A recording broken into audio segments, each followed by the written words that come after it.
How can athletics be like football, boxing in terms of marketing? I don't. It's probably in ways that we won't like, right?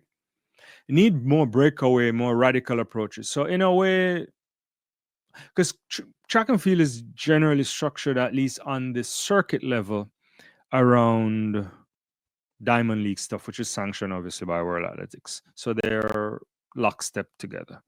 So yeah, these breakaway meets, that women's meet that Gabby Thomas was a part of, that's a one way to think about growing the sport. When you watch it, the kind of coverage you get, you don't like it if you're a hardcore fan, but I don't care. Half the time I'm watching track and field, I'm not listening to anything. I'm just watching. And so you need that. You need personalities. You need people to show up and be part of the sport and endorse the sport in interesting ways to give it a buzz. You got to change the thing. So I like when they put stuff in the middle of the road, right? Like when they did a couple of those things in, let's do the long pole vault in a inside of a mall or some of that. You need that. You need to sell the TV in a different way. I think this Grand Slam thing that they're trying to do with head-to-head competitions and series might be interesting. It doesn't involve all of the events, so I'm a critical of that. But then again, they're trying to create a breakaway thing. That's you need some of that. Ultimately, it goes down to, can you sell the thing on TV? Can you get a lot of eyes on it? Until you do that, it's hard, and you have to find ways. Maybe you need personalities. You need it's a bunch of different things. It's a marketing thing for sure. But you think about in America, the biggest thing on television is NFL. You know, massive TV viewership, massive, right? We're not asking track and field to be a hegemonic sport, to use it's a technical term.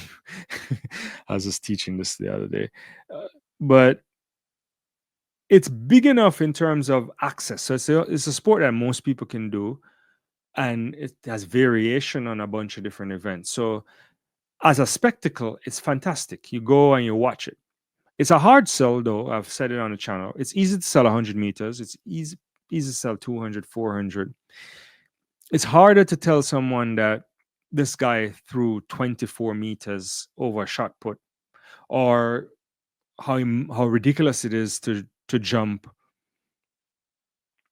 6 meters 20 in the pole vault, right?